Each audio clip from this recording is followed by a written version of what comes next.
በ1967 ዓ.ም በደደቢት በረሃ ላይ የተለኮሰውን የነጻነት ችቦ ትግላችን ረጅምና መራራ ነው፣ ድላችን አይቀሬ ነው ብለው አዲስቷን ኢትዮጵያ ለመፍጠር ታግለው ከ60 ሺህ በላይ የህዝብ ልጆች መስዋዕትነት ከፍለዋል። ከ100 ሺህ በላይ ደግሞ አካል ጉዳተኞች ሆነዋል።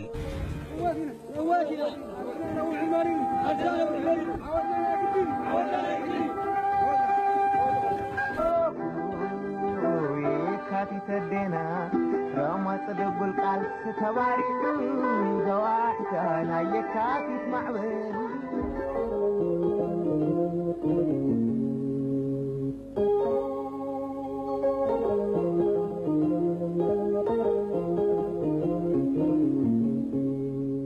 ዛሬ ሰኔ 15 የሚከበረው የትግራይ ህዝብ የሰማዕታት ዕለትም እነዚህ ጀግኖችን ለማስታወስ ተብሎ ነው።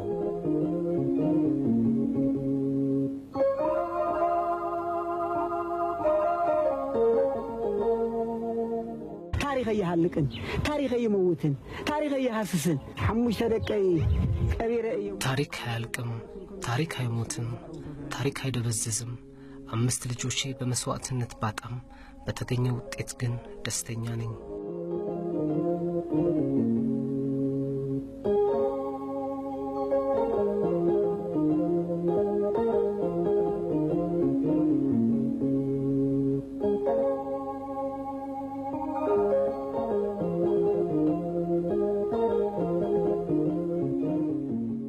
በትግሉ የተከፈለው የህይወት መስዋዕት በጣም ትልቅ ነው።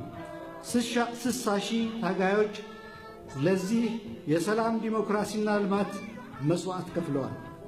100 ሺህ የጦር ጉዳተኞች አሉ። ጦርነቱ በኢኮኖሚና ማህበራዊ ትልቅ ጫና ፈጥሯል። ይህ ጫና በአቅማችን ለመፍታት ጥረት እያደረግን ያለን ቢሆንም በተፈለገው ደረጃ ያልተፈታ ጫና ነው።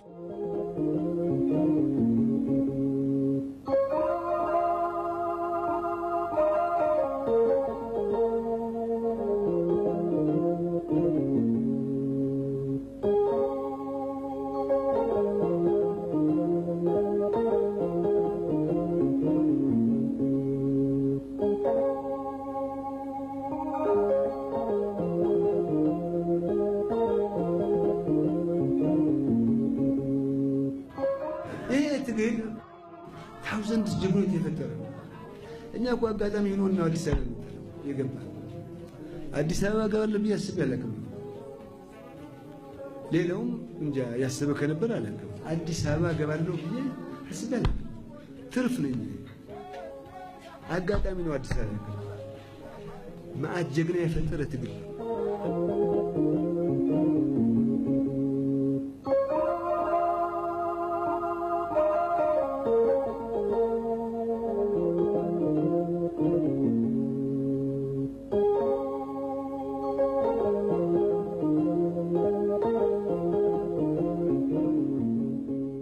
ይህንን ድልና የደረስንበትን የእድገት ደረጃ ለማየት በመውቃታችን ከሁሉም በላይ እድለኞች ነን። ይህንን ሳያዩ ውድ ህይወታቸውን ለመስዋዕትነት አሳልፈው የሰጡ ጀግኖች ሰማዕታት በ10 ሺዎች የሚቆጠሩ ናቸው። ይህን ለማየት እድል ባያገኙም የነሱን ኮቴና የነሱን መስመር ተከትሎ ነው ሁሉም እየተጓዘ ያለው።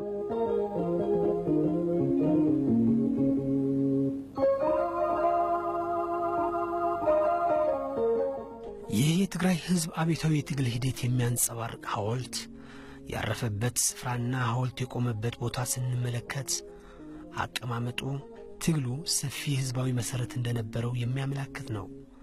አራቱም የሐውልት እግሮች ደግሞ ከተለያየ አቅጣጫ የተሰለፉ ጭቁን ህዝቦች ለአንድ ዓላማ የቆሙ መሆናቸውን ያሳያል።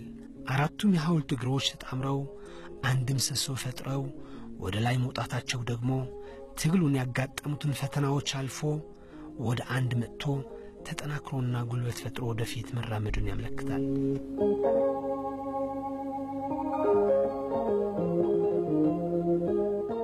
አርሶ አደሩም የተማረውም ወዛደሩም ሁሉንም ያሳተፈ ትግል ነበር። የሁሉንም ጥያቄዎች መፍትሄን የሚሰጥ ትግል ነበር ማለታችን ነው። ከዛው ላይ አካባቢ እነዚህ ወደ 4 አቅጣጫ የተዘረጉ እጆችን ይታዩናል። እነዚህ የተዘረጉ እጆችን በግንቦት 20 1983 ዓ.ም የደርግ ስርዓትን ተገርሶ በአገራችን ልማታዊና ዲሞክራሲያዊ መንግስት እንደተመሰረተ ነው የሚገልጸው ማለት ነው።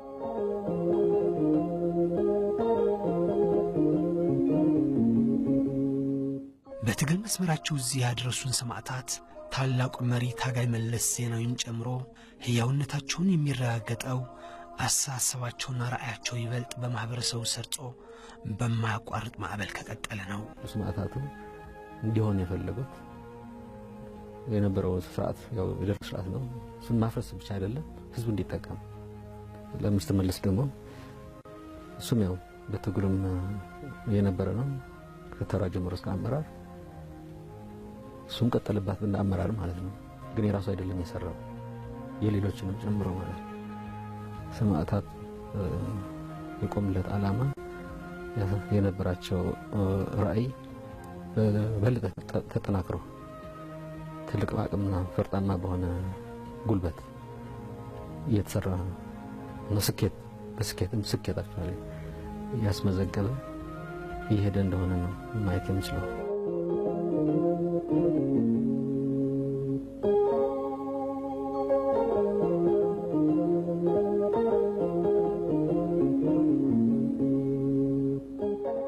ጀግኖቹ በከፈሉት መስዋዕትነት በሀገሪቱ ሰላምና ዲሞክራሲ ሰፍኖ የተለያዩ የልማት ስትራቴጂዎች ተነድፈው በመጀመሪያ ደረጃ ሀገሪቱ መካከለኛ ገቢ ከዚያም የከፍተኛ ገቢ ዝቅተኛ ደረጃ እንዲሁም በሚቀጥሉ 20 እና 30 ዓመታት የብልጽግና ማማ ላይ በሂደት ልትደርስ እንደምትችል ታሳቢ በማድረግ በሁሉም መስክ የተጀመሩትን የልማት ስራዎች በማጠናከር ራዕያቸው እውን ለማድረግና አድራቸውን ለመተግበር ሁሉም መረባረብ ይገባዋል። በከተማ የተከፈለ በአት መስዋዕትነት አለ በመላ ኢትዮጵያ። በገጠር የተጨፈጨፈ ወደ ጦርነት የተማገደ በረሃብ ያለቀ በአት የኢትዮጵያ ህዝቦች አሉ። የሁሉም መስዋዕት ድምር የሁሉም ትግል ድምር ከንቱ ሆኖ እንዳይቀር ዓላማው ብቻ ሳይሆን ዓላማውን የሚያሳካ ስትራቴጂና ታክቲክ በትክክል የመቀየስ ጉዳይ ነበር ልዩነቱ። የህወሓት አስተዋጽኦ የኢህአዴግ አስተዋጽኦ ይሄ ነው የነበረው። እዛ ላይ መሳሳት ውድቀትና ሽንፈት ያመጣበት ጊዜ ነበር። እዚህ ላይ በትክክል መሄድ ስለተቻለ በህወሓት ኢህአዴግ ለስኬት መብቃት ቻለ።